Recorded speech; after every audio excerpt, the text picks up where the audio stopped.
Dia a todos. Estamos aqui para iniciar mais uma aula de geografia e a aula de hoje é sobre o planeta Terra. Então, nós vamos ver coisas extremamente importantes sobre o planeta, desde movimentos até a sua estrutura interna. Então, vamos iniciar.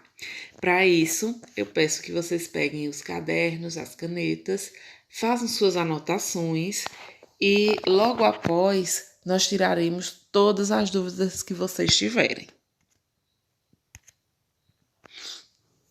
Nessa aula nós vamos estudar os movimentos do planeta Terra. Para isso é preciso relembrar alguns conceitos básicos, principalmente com relação às linhas imaginárias, e nós vamos ver aí a questão, por exemplo, de rotação, o eixo da Terra. Eu queria que vocês observassem aí na figura que a Terra tem um eixo inclinado em 23 graus, ou seja, ela não é exatamente em pezinha, ela é um pouco deitada, de acordo com o Polo Norte, claro. E esse eixo aí é o que vai dar total diferenciação com relação a clima, a incidência solar. Então, nós vamos ver aí posteriormente tudo o que ocorre por conta dessa pequena inclinação que a Terra tem. O planeta Terra, ele tem um formato esférico, mas não é uma esfera perfeita. Por quê? Porque ele tem seus polos achatados e por conta disso, ele tem uma forma chamada geóide. Esse achatamento, muitos dizem que é devido à pressão que o universo faz sobre a Terra. Então, essa pressão faz com que esses polos acabem se achatando. A linha do Equador, ela, para compreender melhor toda a movimentação da Terra, para estudar melhor a Terra, foram criadas algumas linhas imaginárias. E uma das principais é a linha do Equador, porque ela divide a Terra ao meio, em hemisférios norte e sul, e tem um diâmetro de 12.756 quilômetros. Ainda nesse sentido norte e sul, de divisão da Terra, temos aí algumas linhas imaginárias, alguns paralelos imaginários ao Equador, sendo 4 as principais. 2 acima do Equador, 2 abaixo. As linhas acima são o Trópico de Câncer e o Círculo Polar Ártico, e as linhas abaixo são o Trópico de Capricórnio e o Círculo Polar Antártico. E elas são de extrema importância porque elas fazem uma divisão de zona climática entre a Terra. Então, tudo que está entre um trópico e outro é chamado de área ou zona intertropical. O que está entre um trópico e um círculo é chamado de subtropical ou temperada. E tudo que está acima do círculo é chamado de zona polar. Como podemos ver na imagem ao lado, há uma maior incidência de raios solares diretos entre as linhas do Trópico de Câncer e de Capricórnio. Essa parte da Terra é a mais quente do planeta, sendo denominada de zona tropical ou intertropical. Então, essa área central, que vai de um trópico até outro, é justamente a área mais quente, porque tem a maior incidência de raios solares. As regiões entre os trópicos e os círculos polares são chamadas de zonas temperadas. E, por final, nós temos aí, dentro dos círculos polares, as zonas polares, tanto a zona polar do Ártico como do Antártico. Com relação ao movimento de rotação. Rotação é o nome que se dá quando determinado volume de massa gira ao redor do próprio eixo. Ou seja, se você gira ao redor do seu próprio eixo, você está fazendo uma rotação. No caso da Terra, ele dura 23 horas, 54 minutos e 4 segundos. Para facilitar a nossa contagem de tempo, nós arredondamos isso para 24 horas. Vale lembrar que a duração de um dia depende do tempo em que o planeta demora para dar uma volta completa em seu próprio eixo.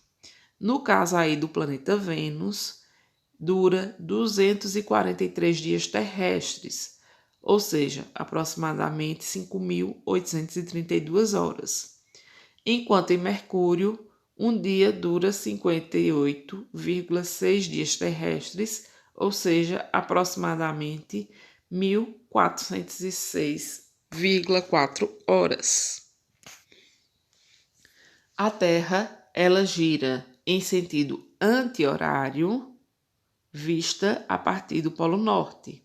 Ou também podemos dizer que ela gira de oeste para leste.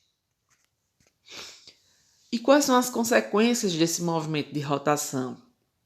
Alguns acontecimentos que são naturais do nosso dia a dia seriam completamente diferentes se não houvesse movimento de rotação. Por exemplo, não haveria a sucessão de dias e noites como conhecemos, mas sim teríamos uma região que seria sempre dia e outra região que seria sempre noite. E isso traria consequências gravíssimas para o clima. Por quê? Porque no período em que fosse apenas dia, seria uma região extremamente quente e dificilmente nós teríamos aí a ocorrência de inverno. Seria verão o ano inteiro. Já no período que fosse sempre noite, seria mais frio, já que não temos aí a incidência de raios solares, não aqueceria a Terra. E por isso, dificilmente teríamos a plantação nesses locais, porque as plantas necessitam da luz para fazer o processo de fotossíntese. O Sol ficaria estático, não faria o que nós chamamos de seu movimento aparente. O movimento aparente do Sol é isso daqui. É quando nós vemos que ele sai do leste, ele nasce no leste e se põe no oeste. E esse nascer e esse se pôr é como se o Sol estivesse andando sobre o céu, onde na realidade quem está andando somos nós, quem está girando somos nós. Então, por isso que diz que é um movimento aparente do Sol. Parece que ele está rodando, mas na verdade não está. Quem está se movimentando somos nós. Vale destacar aí que o ponto zênite, que seria o sul, é quando o Sol estaria aí a meio-dia. Então, muitas civilizações antes não contavam exatamente as horas, mas se ligavam quando o Sol estava no pico, no topo, onde sua sombra ficaria exatamente embaixo de você. Não penderia para um lado nem para o outro. O movimento de translação. Translação é o nome que se dá ao movimento que a Terra realiza em torno do Sol. Esse movimento é elíptico, ou seja, ele é mais alargado no sentido, podemos dizer assim, leste-oeste, e mais estreito no sentido norte-sul, com uma velocidade de aproximadamente 30 km por segundo. Para dar uma volta completa no Sol, a Terra leva 365 dias e 6 horas, sendo esse daí o período de um ano. Porém, para facilitar também a nossa contagem, nós completamos aí apenas 365 dias. Essas 6 horas excedentes são adicionadas um dia a mais no calendário, que é o dia 29 de fevereiro, a cada 4 anos, que é o famoso ano bissexto. Mas por que existe esse ano bissexto? Imaginem só, se a cada 4 anos nós não contássemos esse único dia a mais, nós poderíamos ter uma modificação muito grande com relação a calendário ligado às culturas de estação do ano. Ou seja, se a cada 4 anos eu não contasse esse 29 de fevereiro, o meu verão, que inicia no dia 21 de dezembro, ele iria iniciar depois, no dia 22 de dezembro. Depois de 4 anos, no dia 23, e assim sucessivamente. Então, nós não teríamos esse controle sobre as estações e, consequentemente, chegaríamos a um ponto onde, no meio do ano, no período que normalmente é inverno para nós, seria o verão. E o inverno ficaria em dezembro. Então, para ter esse controle sobre essas estações do ano, foi necessário incluir esse ano bissexto. Lembrando que antigamente a maioria das civilizações elas marcavam os seus calendários de acordo com essas estações do ano. Então, por isso que era tão importante ter esse controle exato, porque eles tinham a data correta para colher, a data correta para plantar. Então, era com base em estações do ano. Então, se houvesse uma alteração aí, seria complicado. Nós temos aí um movimento elíptico. Vejam que no sentido leste e oeste é mais alongado. No sentido que a gente diz norte e sul, ele é mais próximo do Sol. A Terra vai fazer aí o giro em torno do Sol no sentido anti-horário. Como ele é feito de maneira elíptica, ele não tem uma distância exata em todos os pontos. Então, o efélio, que é a distância entre as partes maiores da Terra com relação ao Sol, essa distância pode chegar a 152 milhões de quilômetros. E o periélio é a distância menor que nós temos da Terra para o Sol, é uma distância que pode chegar a 147 milhões de quilômetros. Os solstícios e os equinócios. Pelo fato da Terra ter seu eixo de rotação com inclinação em relação ao meridiano de Greenwich, durante o ano a incidência de luz solar na Terra varia bastante, fazendo com que dia e noite tenham duração de tempos diferente em quase todos os dias do ano. Porém, nós temos aí os períodos de equinócio e de solstício. Chamamos de equinócio um momento em que o período do dia e da noite possuem a mesma duração, ou seja, se o dia dura 24 horas, é 12 horas de dia e 12 horas da noite. E denominamos solstício um momento em que o período do dia e da noite possui a maior diferença de tempo entre si. Ou seja, no período de solstício, se for um solstício de verão, o dia vai ser muito maior do que a noite. Se for um solstício de inverno, a noite será maior do que o dia. Esses momentos ocorrem basicamente 4 vezes no ano, como tem aqui na tabela a seguir. Então, nós temos aí o hemisfério sul e o hemisfério norte, lembrando que no mesmo momento em que nós temos uma estação do ano no hemisfério sul, nós temos a estação oposta no hemisfério norte.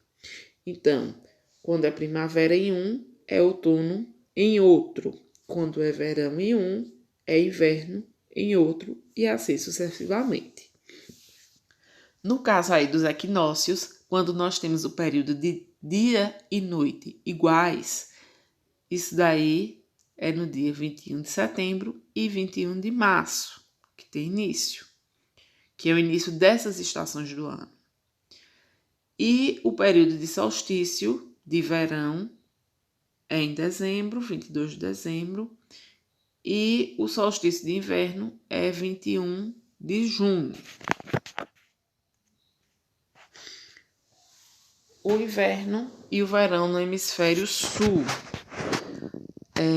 Nós temos aí o inverno no hemisfério sul, quando o verão ocorre no hemisfério norte. Então, a incidência de raios solares é maior na parte norte do planeta. Como a parte sul está recebendo menos luz, então ela está no período de inverno. Já quando ela tem uma incidência maior de raios solares, como aparece na segunda imagem, a parte sul se torna verão e em cima a parte norte se torna inverno. Como consequência direta do movimento de translação, temos aí as 4 estações climáticas que, dependendo da região geográfica da Terra, possuem características bastante específicas e, principalmente na área temperada, é que nós temos aí a determinação bem direitinho dessas estações do ano. É possível observar a natureza e determinar em que tipo de estação do ano nós estamos. Com relação à estrutura interna da Terra. A Terra é composta por várias camadas. Entre aí essas camadas nós temos o núcleo, o manto e a crosta. O núcleo é a camada mais inferior da Terra e assim como a crosta e também o manto, ela pode se dividir em 2, núcleo externo e núcleo interno. Não existe certeza sobre o estado físico do núcleo interno, mas acredita-se que ele esteja em estado sólido devido à extrema pressão interna da Terra e apresenta algumas temperaturas próximas aí dos 5.000 graus. O núcleo externo provavelmente pode se encontrar no estado mais líquido, justamente porque ele sofre um pouco menos de pressão e sua temperatura pode chegar aos 3.000 graus. O manto é constituído basicamente por ferro, magnésio e silício, além de ser composto por um material pastoso que é chamado magma. Ele também pode ser dividido entre núcleo interno e externo. A parte mais interior é mais quente e a parte mais exterior é mais fria. Nessa camada vai acontecer o que nós chamamos de movimento de convecção ou correntes de convecção. E o que é isso? O magma, que está mais aquecido em temperaturas mais inferiores da Terra, sobe e a parte que está mais fria em cima desce, fazendo aí um processo chamado processo cíclico. Imaginem assim, nós temos uma panela fervendo, de água fervendo, e a água que está embaixo da panela, mais quente, que está mais em contato com aquele fogo, ela se torna mais leve, então ela sobe. A parte de cima está mais fria, mais densa, ela desce. Então, por isso que tem aquelas borbulhas quando ferve a água. Então, necessariamente, as correntes de convecção também fazem esse mesmo papel. A parte interna, lá no núcleo, é muito quente, então o que está em contato ali com aquele núcleo, que faz parte do manto, ele sobe, porque está mais quente, está mais leve. E a parte superior, que já está mais fria e mais pesada, ela desce, fazendo aí um movimento cíclico que causa a movimentação das placas tectônicas. Então, quando a gente vai trabalhar placas tectônicas, nós vamos ver esses movimentos aí. Basicamente, imagine você aquecendo um mel e o mel vai borbulhando e em cima desse mel a gente colocasse aí algumas bolachinhas creme crack. Essas bolachinhas seriam as placas tectônicas. Então, à medida que o mel vai borbulhando, aquelas placas, aquelas bolachinhas vão se mexendo. E esse movimento aí é um movimento de placa, onde vai ocorrer, por exemplo, um vulcanismo, um abalo sísmico, um dobramento ou uma falha. As profundidades do manto, elas podem alcançar 2.900 quilômetros e atingir cerca de 2.000 graus Celsius. A crosta terrestre, ela é subdividida em crosta superior, que é chamada de cial, e crosta inferior, que é chamada de cima. Ela também apresenta profundidades que podem oscilar de 30 a 70 quilômetros, configurando-se como a menor camada da Terra, e a temperatura pode variar, alcançando até os 1.000 graus, que é a parte onde é mais próxima ao manto, ao manto. A crosta superior é composta principalmente por silício e alumínio, que são, além de alguns tipos de rochas sedimentares, como vão aparecer aí também o granito e o basalto. A deriva continental. A deriva continental foi uma teoria criada por um alemão, Alfred Wegener, que ocorreu no início do século XX, após ele começar a olhar o mapa mundi, e ele percebeu que as áreas costeiras dos continentes, elas se encaixavam como se fosse um quebra-cabeça, formando um único continente, que é chamado de Pangeia. Com o passar dos anos, esses continentes foram se separando, graças a esse movimento interno da Terra, que foram através das correntes de convecção. Então, ferveu tudo dentro da Terra e aquelas camadas de rochas que nós tínhamos na parte superior foram se deslocando. E essas placas tectônicas separaram aí o que seria um único continente. Então, nós temos aí a imagem da deriva continental, onde teríamos a Pangeia como um continente único.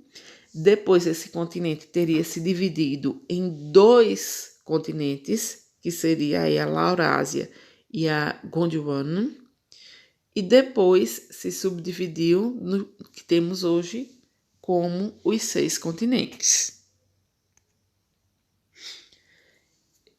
Nós temos aí a imagem da deriva continental, a partir das correntes de convecção. Então, vejam que o movimento é um ciclo. Ele é chamado de movimento cíclico. Ele aquece embaixo, sobe quente, e o que está frio em cima desce novamente. E a partir daí, vai movendo essa camada aí da litosfera, essa camada de rocha. As placas tectônicas, a teoria das placas tectônicas, ela surgiu para complementar essa teoria da deriva continental, onde é definido que os continentes eles se alojaram em grandes placas que se tocam e em grandes profundidades, e a partir desse movimento de convecção, elas vão se juntando, se separando. Então, observem que nós temos aí algumas placas de grande importância, são 12 grandes placas, e elas vão se movimentando uma sobre a outra, ou uma afastando-se da outra. Queria ressaltar que a placa sul-americana, cujo Brasil está em cima, ela se afasta cada vez mais da placa africana. Ou seja, no período de um ano, poucos centímetros, coisa de 1 a 3 centímetros, nos afastamos da África. Então, pode chegar um tempo, daqui a milhões de anos, em que nós poderemos estar localizados em outro ponto da Terra, e não exatamente onde estamos hoje. Porque os continentes estão se movimentando. Eles não vão ficar como estão agora.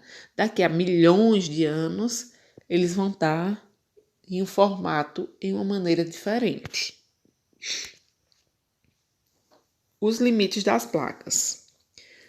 Os limites entre as placas, elas sofrem alteração de acordo com o movimento. Por conta disso, ele pode ser classificado em limites divergentes, convergentes e transformantes. Os limites divergentes é quando as placas se afastam uma da outra. Então, elas divergem, elas brigam e se separam. Os limites convergentes é quando elas convergem, elas se chocam. Então, nesse período em que elas se chocam, geralmente ocorre que uma consegue subir em cima da outra. E aí vai formar um grande dobramento com o surgimento de uma cadeia de montanhas. E pode ter limites transformantes, quando uma placa desliza lateralmente uma em relação à outra. Então, ela desliza uma do ladinho da outra. Ela dá aí uma escapadinha ali, se move uma para um lado, outra para o outro canto. Os tipos de movimento das placas tectônicas. Nós temos aí os movimentos epirogênicos, que é um movimento de subida ou descida da superfície terrestre, que é a ascendência ou subsidência, desculpe. É um movimento lento e de longa duração que ocorre em locais de terrenos antigos. Então, por exemplo, eu tenho aqui o surgimento da Serra de Santa Terezinha. Ele foi uma epirogenia, uma subida de maneira devagar, de maneira lenta. Tão lenta que o processo erosivo, geralmente de degradação, de sedimentação, é muito maior do que essa subida. Ela é bem devagarzinha, acontece milhões e milhões de anos para subir um pouquinho. Já o movimento orogênico é quando é um movimento de grande escala e com curta duração e, consequentemente, muita intensidade, causando aí uma atividade sísmica ou vulcânica e é criado aí um dobramento ou uma falha. Então, para vocês terem noção, a cordilheira aí do Himalaia, ela pode crescer até 30 centímetros ao ano. Então, esse movimento aí é um movimento orogenético. Ele vai subir de maneira muito rápida. Ele vai se movimentar de uma maneira muito rápida e muito drástica. Aí vai causar uma série de problemas. Nós temos aí, com relação à formação de relevo, que chamamos de agentes endógenos, que são os agentes internos que modificam a estrutura do planeta. Depois, nós vamos estudar os agentes exógenos, no entanto, hoje ficaremos apenas com esses. Eles ocorrem devido à pressão e à temperatura do interior da Terra. Entre esses agentes, nós poderíamos citar aí o tectonismo, que é justamente as falhas e os dobramentos. Vamos ter o vulcanismo, que é uma atividade pela qual se dá a liberação do magma para a superfície da Terra. Ele ocorre nas bordas das placas tectônicas e a área que maior ocorre esses vulcões ativos é a área do Círculo de Fogo do Pacífico. Lembrando que o vulcão ele pode ser ativo, ele pode ser dormente ou ele pode ser extinto. O vulcão ativo é aquele vulcão que está constantemente entrando em erupção. O vulcão dormente é aquele vulcão que demora muitos e muitos séculos para entrar em erupção. E o vulcão extinto é o vulcão onde ele não entrará mais em erupção. Ele sumiu, ele desapareceu. Ficou ali apenas, geralmente, a cratera do vulcão e ele não entrará mais em erupção. Pergunta: no Brasil já existiu vulcões? A resposta é sim. Mas como, professora, pode ter surgido um vulcão no Brasil se nós não estamos em bordas de placas tectônicas? Porque o vulcão vai surgir entre uma placa e outra, em bordas. Mas ele já surgiu e existe mais ou menos na região do Amazonas. Como é isso? Ele foi um vulcão, que é um vulcão extinto, e provavelmente ele surgiu aí no processo de separação da Pangeia. Houve uma movimentação tão grande dessas placas tectônicas, então provavelmente no período em que houve a Pangeia é que foi o período de surgimento desse vulcão. E tem milhões de anos que ele se extinguiu e não entra mais em erupção de forma nenhuma. Os abalos sísmicos, eles são movimentos naturais da crosta terrestre que se propagam por meio de vibração. É o famoso terremoto. Pergunta: ocorre terremoto no Brasil? Sim, ocorre. Porém, os terremotos do Brasil são de pequena magnitude, porque esses terremotos, eles podem ocorrer de três maneiras.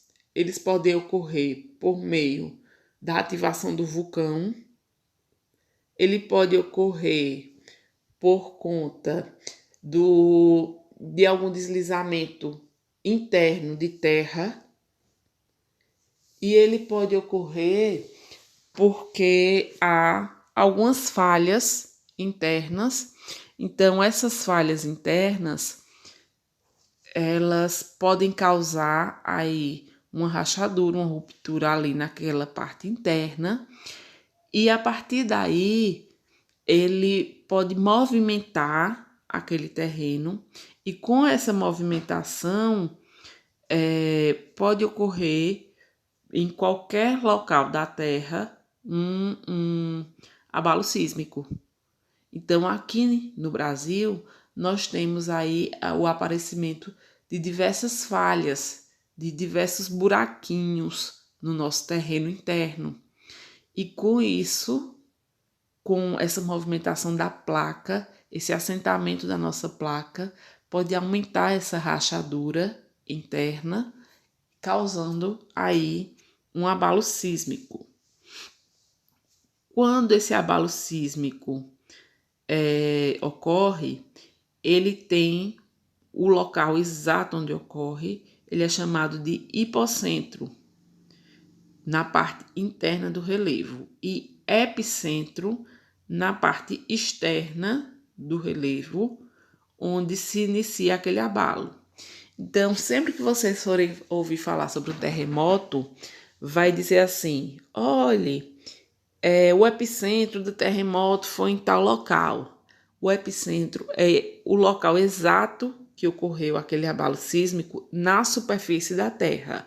O hipocentro é o local exato onde ocorreu o abalo sísmico na parte interna da Terra.